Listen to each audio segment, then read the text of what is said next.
The war room floated in space, a massive station orbiting the planet Viridian. Inside the command center, holographic displays showed the same terrible story over and over. Planets burning, ships exploding, millions dying. Admiral Thexavar stood in the middle of it all, his reptilian scales dark with stress. He had been fighting this war for 3 years and they were losing. The Void Ravagers had destroyed 7 worlds in the last 6 months. Every time the Coalition forces thought they understood the enemy, the Ravagers adapted. New weapons became useless within weeks. Clever tactics failed after one battle. It was like fighting smoke. The alien council members stood around the holographic table, their faces showing fear in a dozen different ways. Counselor Ventara spread her wings slightly, a sign of agitation in her species. She was an avian diplomat, old and wise, and she had seen many wars, but never one like this. The computer had calculated their chances of survival, 2.3%. In 6 months, the Coalition would fall. Their civilization would end. Thexavar closed his eyes. He was tired of losing, tired of watching good soldiers die, tired of evacuating planets and leaving people behind. There had to be another way. That was when Ventara spoke. Her voice was quiet, but everyone heard her. She said one word that made the entire room go silent. She said, "Humans." The other council members started talking at once. Some shouted. Others hissed or made sounds of disgust. Humans were barbaric, dangerous. They still fought wars against each other. They solved problems with violence.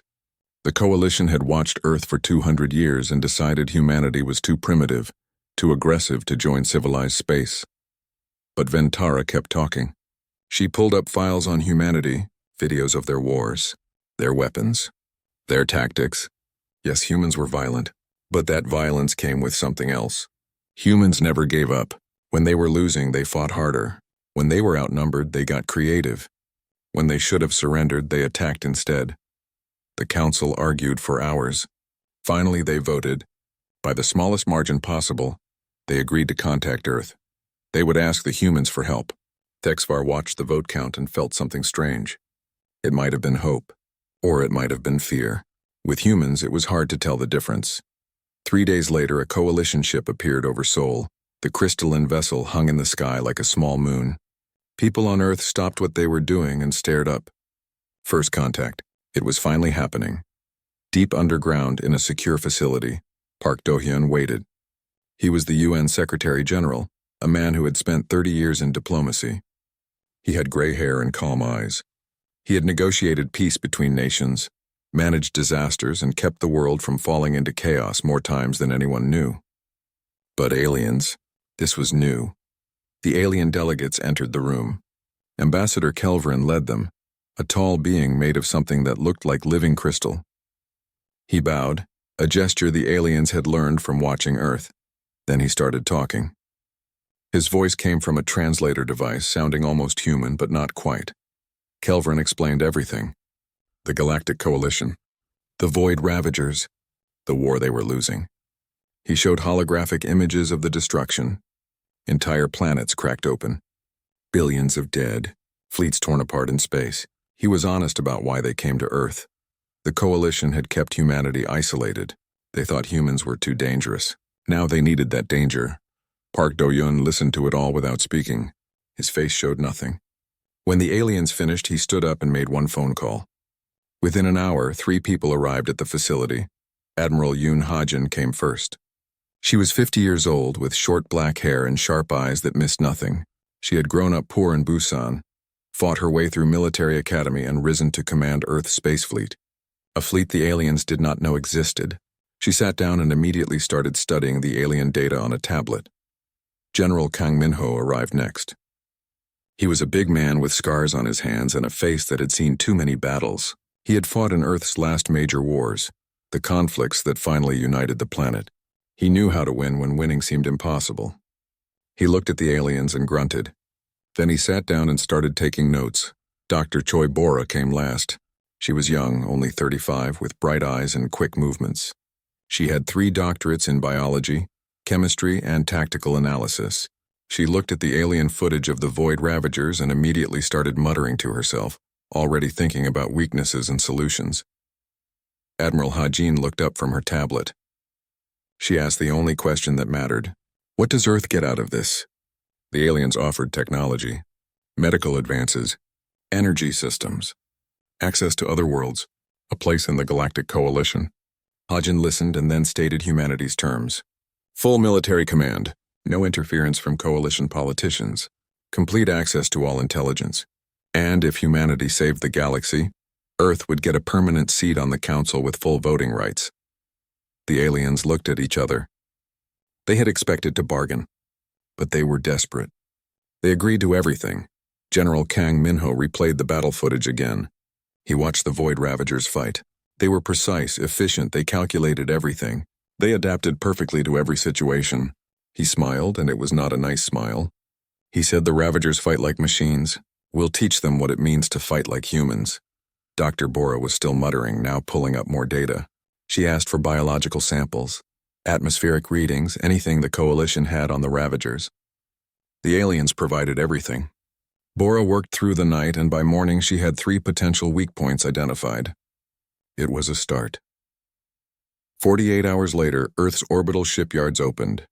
The aliens watched in shock as massive doors slid apart, revealing the United Earth Fleet. Humanity had been building warships in secret for 20 years.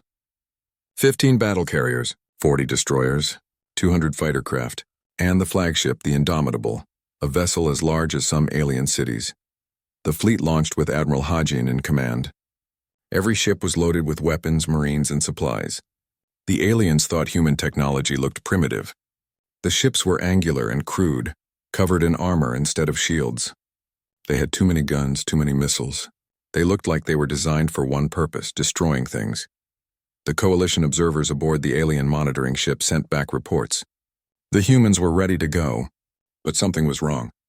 The human soldiers were not afraid. They were not nervous. They were excited. Some were smiling. They played loud music in their ships. They joked with each other. The aliens could not understand it. One young human pilot, Commander Li Taiyang, was interviewed by an alien journalist. She asked him if he was scared. He laughed. He said he had been waiting his whole life for something like this. He said humans were born for war. It was what they were good at. The journalist asked what he meant. Taeyang smiled and said, "You're about to find out." The human fleet entered hyperspace, heading toward the war zone. Behind them, Earth prepared for whatever came next. Park Do-hyun stood on a balcony in Seoul, looking up at the stars. He had just sent humanity's best warriors to fight for a galaxy that had rejected them. He hoped it was the right choice. He hoped they would come home, but deep down he knew the truth. Humanity was not going out there to be heroes. They were going out there to show the galaxy what happens when you wake up Earth. They were going to remind the universe that humans, for all their flaws, were very good at one thing. They were very good at winning. The fleet disappeared into the black. The war was about to change. The Void Ravagers did not know it yet, but they had just made their biggest mistake. They had given humanity a reason to fight. The human fleet dropped out of hyperspace at the edge of the Corvus system. Alarms immediately started blaring. The Coalition forces were already there, locked in a desperate fight. Admiral Thexvar's command ship was damaged, leaking atmosphere. Around it, 20 Coalition vessels formed a defensive sphere, trying to protect the mining colony below. 50 Void Ravager ships advanced in perfect formation. They were massive things, organic and mechanical mixed together, pulsing with dark energy. They moved like sharks, circling and striking, testing the Coalition defenses. 3 more Coalition ships died as the humans watched. Admiral Hajin stood on the bridge of the Indomitable, studying the tactical display. Her crew was silent, waiting for orders. She tapped a control and opened a channel to Admiral Thexvar. The reptilian commander appeared on screen looking exhausted. He started to explain the situation. Standard Coalition doctrine, he said, was to maintain defensive positions while gathering tactical data. Hajin cut him off. She asked one question, how long until the colony falls? Thexvar hesitated. 30 minutes, he said. Maybe less, Hajin nodded. Then she did something that made every alien in the system stop and stare. She ordered her entire fleet to attack immediately. No planning, no strategy session, no careful positioning. Just attack. Thexvar's eyes went wide. He started to protest. This was insane. This violated every rule of space combat. The humans did not know the enemy's capabilities. They had not analyzed the Ravager weapons. They would be slaughtered. Admiral Hajin smiled. It was not a friendly smile. She said 3 words that would echo through Coalition history. She said, "Watch us work." The Indomitable's engines flared to full power. Behind it, the entire human fleet accelerated. They did not move into a defensive position. They charged. Straight at the Void Ravager formation. Straight into the teeth of the enemy. Commander Li Taiyang sat in his fighter cockpit grinning like a madman. Around him, 200 other fighter pilots did the same. They had trained for years. Built their ships in secret. Dreamed about the day humanity would fight in space. And now it was here. Taiyang keyed his radio. His voice was calm, but everyone could hear the excitement underneath. He told his squadron to follow his lead. Stay aggressive. No fancy flying. Just hit them hard and hit them fast. His wingmen asked if they should worry about getting killed. Taiyang laughed. He said death was part of the job. Now let's go make it count. The fighter swarm launched. They poured out of the carriers like angry bees, engines screaming. The Void Ravagers adjusted their formation, confused. Most species retreated when attacked. These new ships were doing the opposite. The first wave of human fighters hit the Ravager line at full speed. Missiles launched. Kinetic rounds fired. Energy beams tore through space. And something amazing happened. The Ravagers started dying. Human weapons were not elegant. They did not precisely disable systems or carefully target weak points. They just destroyed. A human missile did not try to be smart. It just exploded with enough force to crack a ship in half. Human railguns fired solid metal slugs at ridiculous speeds. When they hit, they punched straight through enemy hulls. Captain Nam Jiwoo commanded the destroyer Gwangju. She was 40 years old with cold eyes and steady hands. She had lost her family in Earth's last war. The military was her family now. When her weapons officer reported they were out of missiles, she did not hesitate. She ordered her ship to ram the nearest Ravager cruiser. Her crew did not question the order. They strapped in and held on. The Gwangju accelerated, pushing its engines past safety limits. The destroyer hit the Ravager ship like a hammer. Both vessels shook from the impact. The Ravager's hull cracked and split open. The Gwangju bounced away, trailing sparks and debris but still flying. Captain Jiwoo pulled her ship around for another pass. Her crew was cheering. She keyed the fleet channel and reported they had scored a kill. Then she asked if anyone else needed something rammed. 3 other captains immediately volunteered their ships. Dr. Choi Bora watched from the Indomitable's lab, recording everything. She was not a soldier, but she understood what she was seeing. The Void Ravagers had algorithms that predicted enemy behavior. They expected opponents to value their survival. They expected fear. Humans did not give them either. Every human pilot was willing to die if it meant taking an enemy with them. The Ravagers' tactical computers could not understand this. They kept trying to calculate human actions and kept getting wrong answers. It was like trying to predict the behavior of a natural disaster. Commander Taiyang saw his opening. A Ravager command ship sat in the center of their formation, coordinating the attack. It was heavily shielded. Normally, it would take hours to break through those defenses. Taiyang had a faster idea. He told his squadron to form up on him. They were going in. 20 fighters dove straight at the command ship. The Ravagers threw up defensive fire, but the humans flew through it. They lost 5 fighters. The others kept coming. They hit the shields with everything they had all at once in the same spot. The shields flickered. Taiyang fired his last missiles. The shields collapsed. The Indomitable was waiting for that moment. Admiral Hajin gave the order. The flagship's main gun fired. It was a simple weapon, really. Just a very large cannon that threw a very large shell very fast. The shell hit the command ship dead center. The Ravager vessel exploded in a ball of light. The other Ravager ships hesitated. For just a moment, their perfect coordination faltered. That was all the humans needed. The fleet tore into them, pressing the advantage. Destroyers closed to point-blank range. Fighters targeted engines and weapons. The battle became chaos. 6 hours later, it was over. 50 Void Ravager ships had entered the system. None left.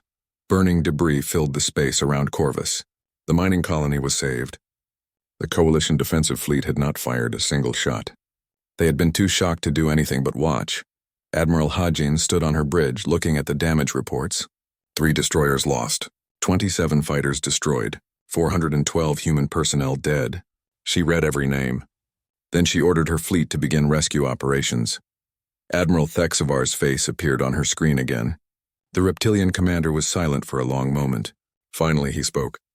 He said that in 300 years of coalition military service, he had never seen anything like that. He asked if all humans fought that way. Admiral Hajin nodded. She said this was how humanity had always fought, against each other, against nature, against anything that threatened them. She said humans had one rule in war. You hit the enemy first, you hit them hard, and you keep hitting them until they stop moving. Thexvar asked if she still wanted to help the coalition. Hajin smiled. She said humanity was just getting started. News of the battle spread through coalition space like wildfire. Some species were grateful. Others were terrified. Counselor Ventara addressed the council and said they had just witnessed something the galaxy had never seen. They had seen a species that weaponized its own mortality. Humans did not fear death. They used it as a tactic. Meanwhile, far away in deep space, the Void Ravagers analyzed their defeat. Their collective intelligence reviewed the battle data over and over. They had never encountered this before. An enemy that charged when they should retreat. An enemy that sacrificed themselves willingly. An enemy that seemed to enjoy combat. The Ravager intelligence flagged humanity as a primary threat. They would need to study these creatures, learn their weaknesses, find a way to make them afraid. Because right now these humans seemed to fear nothing at all. On Earth, people celebrated. The news showed footage of the battle. Park Do-hyun watched from his office, a glass of whiskey in his hand. He had sent humanity's warriors to fight for a galaxy that had rejected them. Now that galaxy was learning what Earth had known for centuries. Humans were dangerous. But sometimes dangerous was exactly what you needed. 5 months passed. The war changed. Human forces fought the Void Ravagers in 17 different star systems. Each battle added to humanity's growing reputation. Coalition soldiers watched in amazement as human marines sang songs while charging through enemy fire. They saw human pilots perform maneuvers that should have been impossible. They witnessed human captains stay on their bridges even as their ships were dying around them. General Kang Minho led the ground campaign on Terminus 7, a dead world covered in ancient ruins. The Void Ravagers had turned it into a fortress. Their bioconstructs patrolled the streets hunting for coalition forces. Most alien commanders had written off the planet. Kang Minho landed with 5,000 Marines and promised to take it back. The battle lasted 3 weeks. Human soldiers fought building by building, street by street. They used weapons the coalition had never seen before. Explosive charges, chemical weapons, fire. When ammunition ran low, they used knives and improvised weapons. The Ravagers had never faced an enemy that fought harder when backed into a corner. Kang Minho was always at the front. He was 55 years old with gray hair and more scars than he could count. His soldiers loved him because he never asked them to do anything he would not do himself. When a building collapsed and trapped a squad, Kang Minho dug through the rubble with his bare hands for 6 hours until they were free. Terminus 7 was retaken. The coalition forces celebrated, but humans had lost 800 Marines. General Kang Minho stood at the memorial service and spoke to the survivors. He said their brothers and sisters had died doing what humans did best, fighting for something bigger than themselves. He said they would be remembered. He said their sacrifice mattered. Commander Lee Taiyang became a legend in space combat. During the defense of the Talon Nebula, his fighter took critical damage. His engines were failing. His weapons were empty. A Ravager command ship was charging its main weapon, preparing to destroy a coalition medical transport. Taiyang had seconds to make a choice. He did not hesitate. He aimed his dying fighter at the command ship's shield generator and pushed his engines to maximum. His squadron screamed at him to eject. He ignored them. The fighter hit the shields at full speed. The explosion took out the generator. The command ship's defenses dropped. The human fleet destroyed it seconds later. Taiyang ejected at the last possible moment. His fighter exploded behind him as his escape pod tumbled through space. A coalition rescue ship picked him up 2 hours later. He was laughing when they pulled him out. He said that was the best flight of his life. Coalition pilots started calling dangerous maneuvers Taiyang runs. If something was risky and barely possible, it was a Taiyang run. Taiyang himself thought this was hilarious. He started teaching other pilots his techniques. Some alien pilots could not handle the stress, but those who could became much deadlier in combat.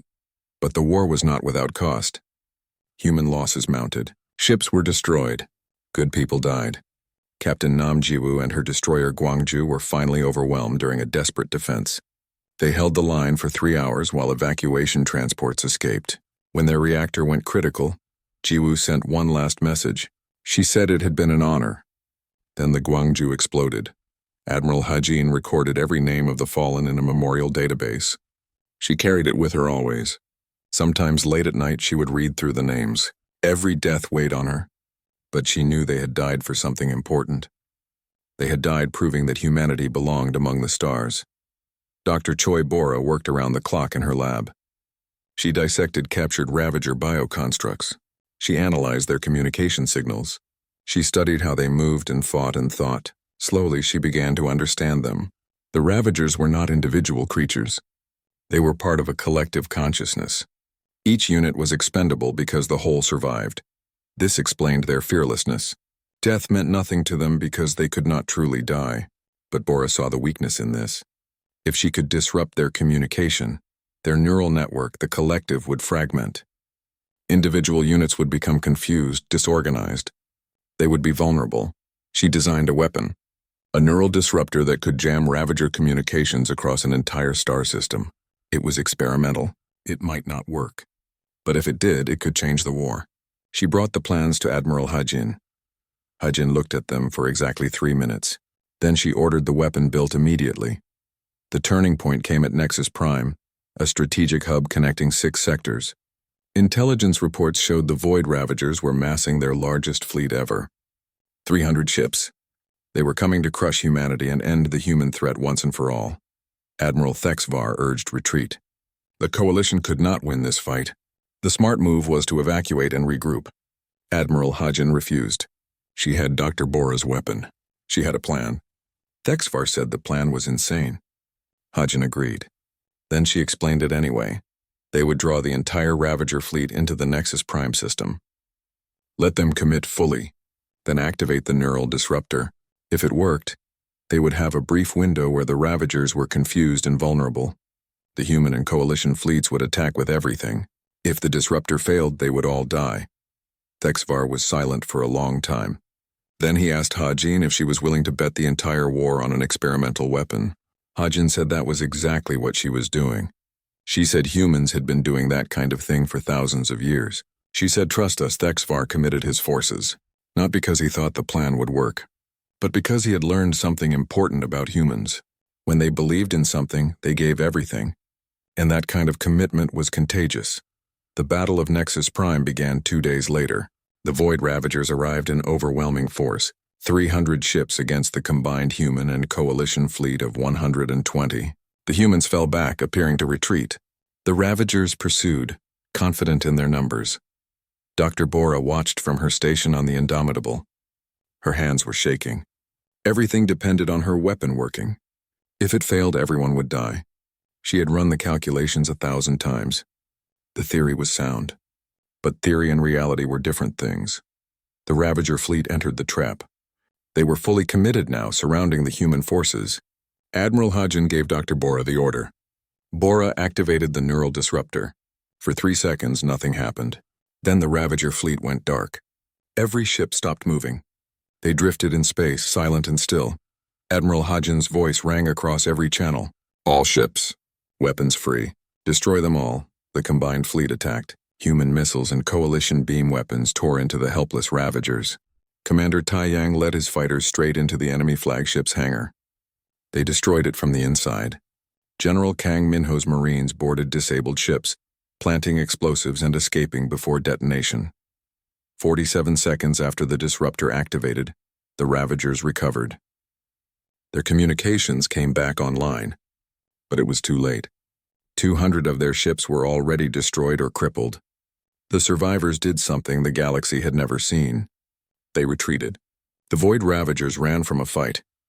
Humanity lost 43 ships and 6,000 personnel, but they had won. Admiral Thexvar stood on his bridge, staring at the tactical display. He could not believe what he had just witnessed. He opened a channel to Admiral Hajin. He said she had just changed the war. She said no. Humanity had just taught the galaxy how to fight back. News of the victory spread through coalition space. For the first time in years, there was hope. Other species began adopting human tactics. Not perfectly, but with growing confidence. The Void Ravagers were no longer unstoppable. They could bleed. They could lose. They could die. But far away in the cold depths of space, the Ravager collective intelligence analyzed their defeats. They studied human tactics and human psychology. They reached a conclusion that would change everything. Humanity was the key. Without humans, the coalition would fall again. The solution was simple. Destroy humanity's home. Destroy Earth. The intelligence report landed on Admiral Hodgen's desk at 0300 hours. She had been awake for 20 hours, but sleep became impossible the moment she read the first line. The Void Ravagers were assembling an armada. Not for another battle. Not for another system. They were coming for Earth. Dr. Bora confirmed it within hours. Her analysis showed the Ravagers had changed their entire strategy. They had studied human tactics and reached a simple conclusion. Without humans, the coalition would collapse again. The solution was to eliminate the source. Kill humanity at its home. Admiral Hodgen immediately ordered all human forces to return to Earth. Every ship. Every soldier. They were going home. Admiral Thexvar protested. Pulling back human forces would leave dozens of systems vulnerable. The coalition would suffer. Hodgen's response was cold and final. If Earth falls, humanity falls. We protect our home first, the coalition understood. Every species had made similar choices during this war. Protecting home came before everything else, but they also knew this could cost them the war. Without human forces holding the line, the Ravagers would advance. The price of saving Earth might be losing the galaxy. Earth transformed into a fortress. General Kang Minho took charge of planetary defenses. Orbital weapons platforms appeared around the planet like metal moons. Shield generators powered up over every major city. Ground forces dug defensive positions. Civilians evacuated to underground shelters that had been built in secret over the years. Kang Minho worked 18-hour days, inspecting defenses and training troops. Every able-bodied person was drafted into militia units. Old men and teenagers learned to use weapons. Factory workers practiced emergency procedures.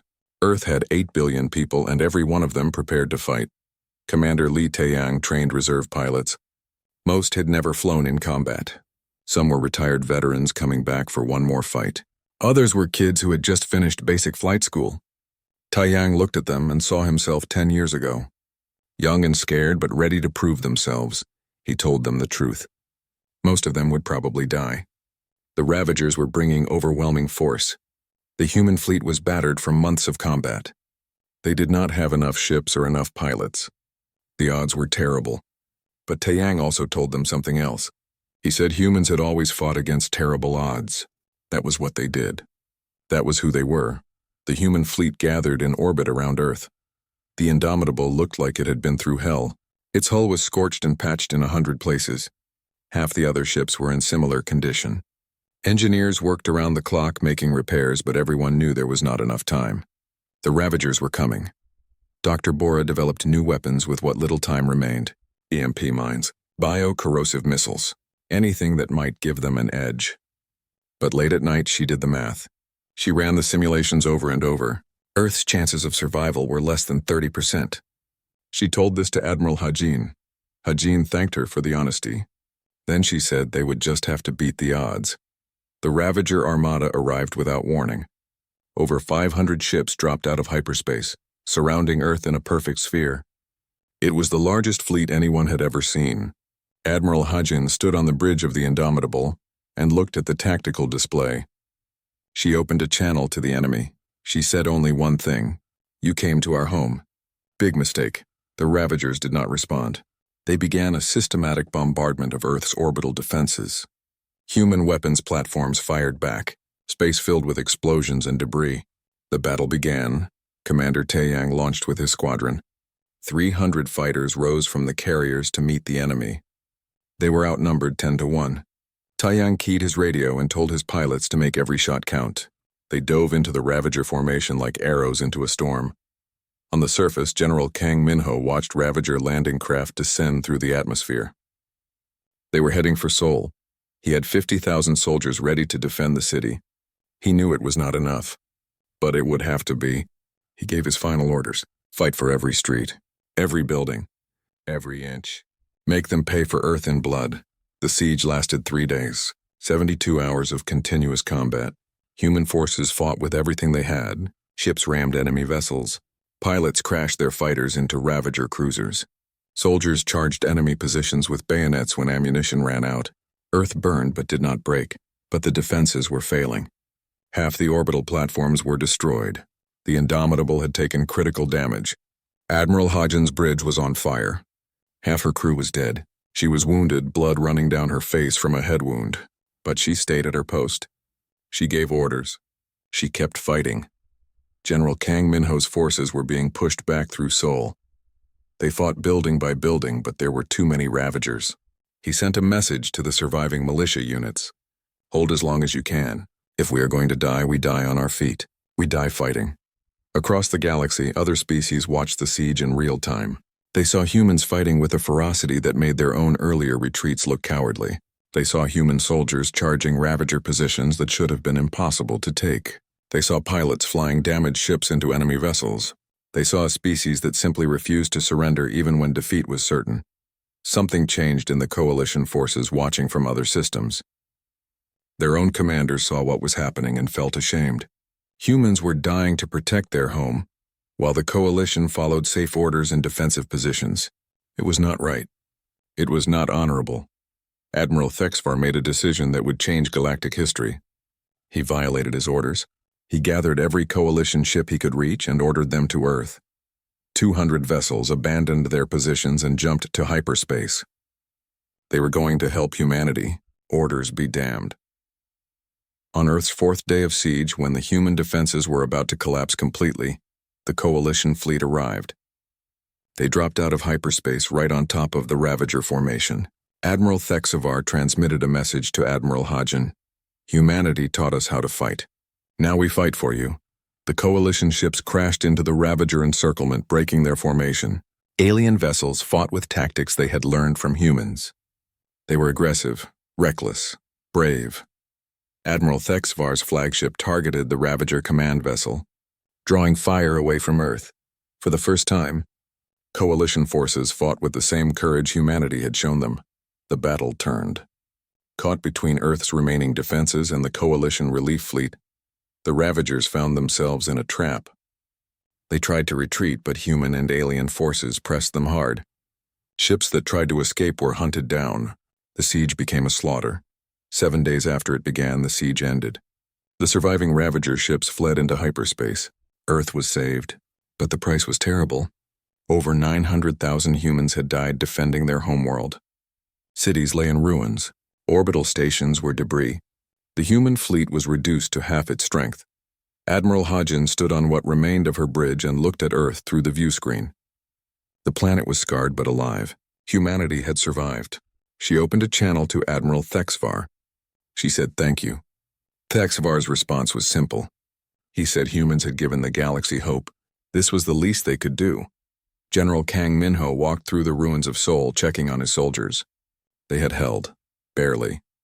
He found a young militia soldier sitting in the rubble crying. The kid could not have been more than 18.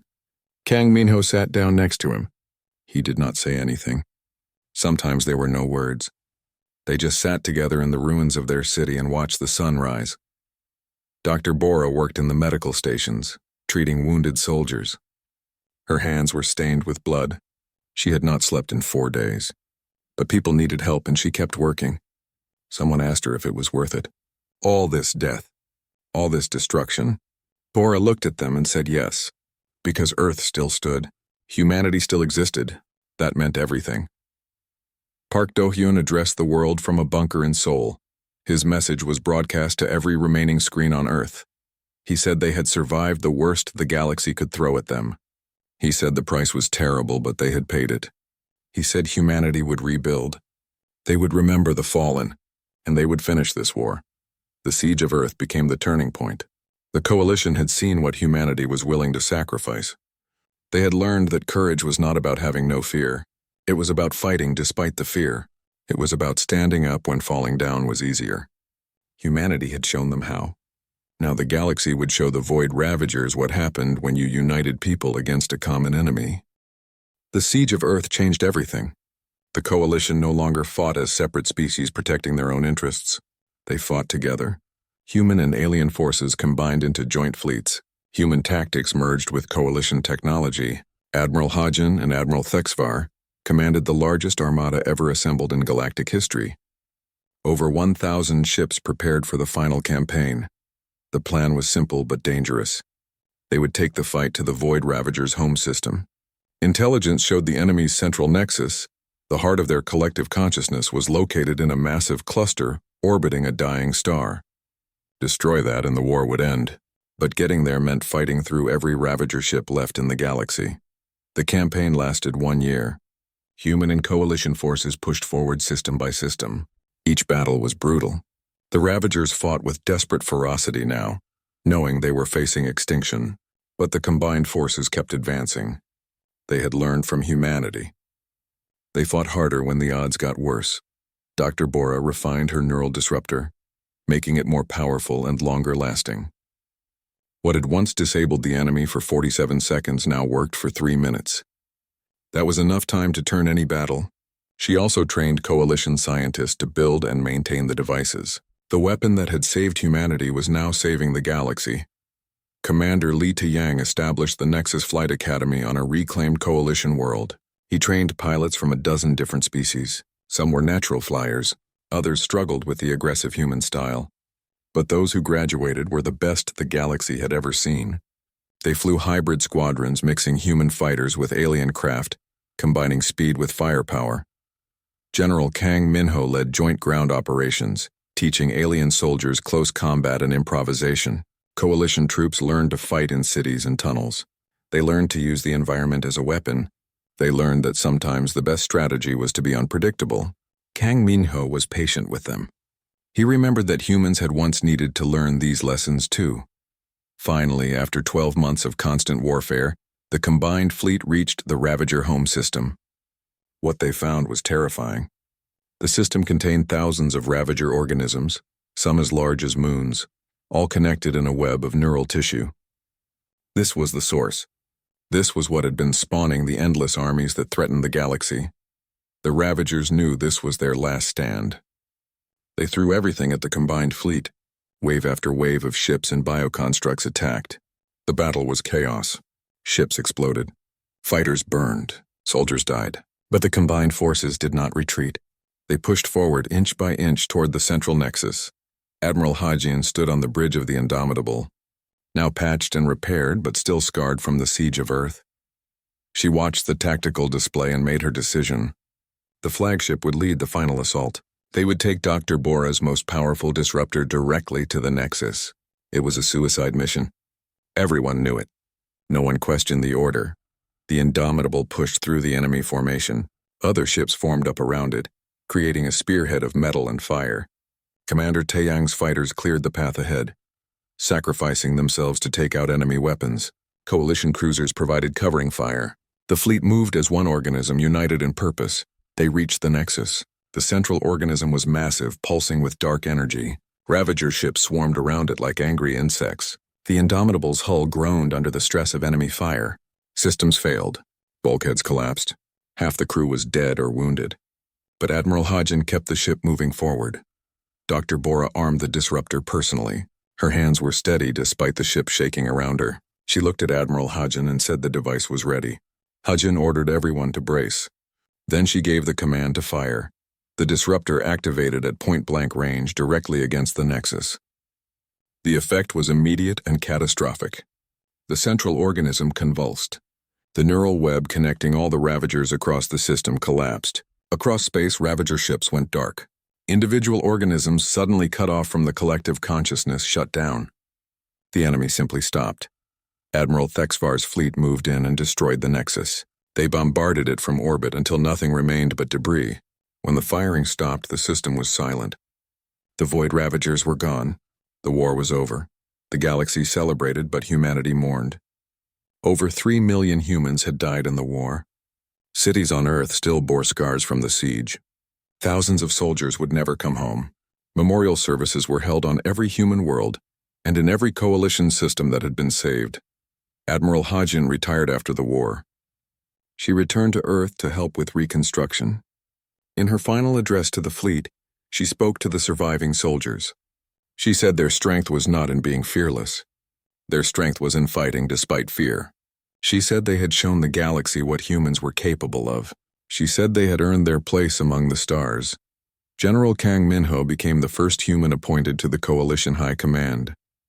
He accepted the position on one condition: that human military doctrine be integrated into galactic defense strategy. The Coalition agreed. What humanity had learned through centuries of warfare would now protect the entire galaxy. Dr. Bora continued her research, now focused on peaceful applications. She worked with alien scientists to develop medical technologies and environmental restoration techniques. Her greatest achievement was a breakthrough that cured a disease affecting billions across multiple species. She proved that human ingenuity extended far beyond war. Commander Li Taeyang's Flight Academy became the most prestigious military school in the galaxy. Young pilots from every species came to learn from the humans who had changed space combat forever. Taeyang taught them more than flying. He taught them that victory came from courage, creativity, and refusing to give up even when everything seemed lost. Earth became a hub of galactic culture. The planet that had once been isolated now welcomed visitors from across the stars. Coalition species sent their children to study human history and philosophy. They wanted to understand the species that had saved them. They wanted to learn what made humans so different. 10 years after the war ended, a memorial was built on Earth. It was a massive wall constructed from metal salvaged from destroyed ships, both human and alien. Every name of those who died in the war was engraved on it. 3 million human names, 7 million coalition names, 10 million beings who gave their lives to save civilization.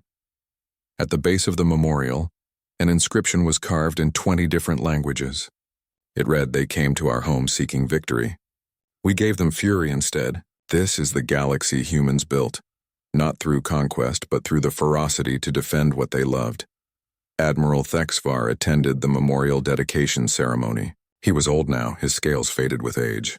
A young alien journalist interviewed him, asking what humanity's greatest contribution to the galaxy had been. Thexvar thought for a long moment before answering. He said humans did not just win battles. They changed how the galaxy thought about courage, sacrifice, and survival. They proved that sometimes the most dangerous thing in the universe was not the biggest weapon or the smartest strategy. It was a species that simply refused to quit, a species that fought harder when the odds got worse, a species that would rather die standing than live kneeling. The journalist asked if he had been afraid when he first met humans. Thexvar smiled. He said yes.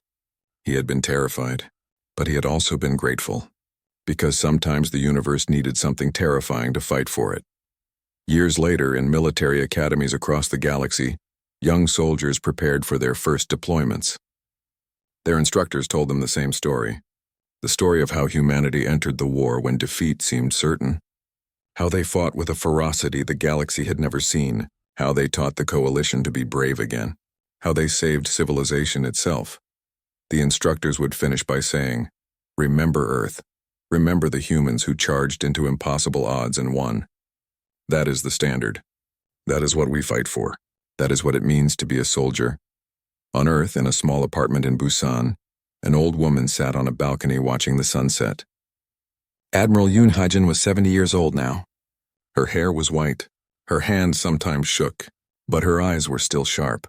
She could still see the stars appearing in the evening sky.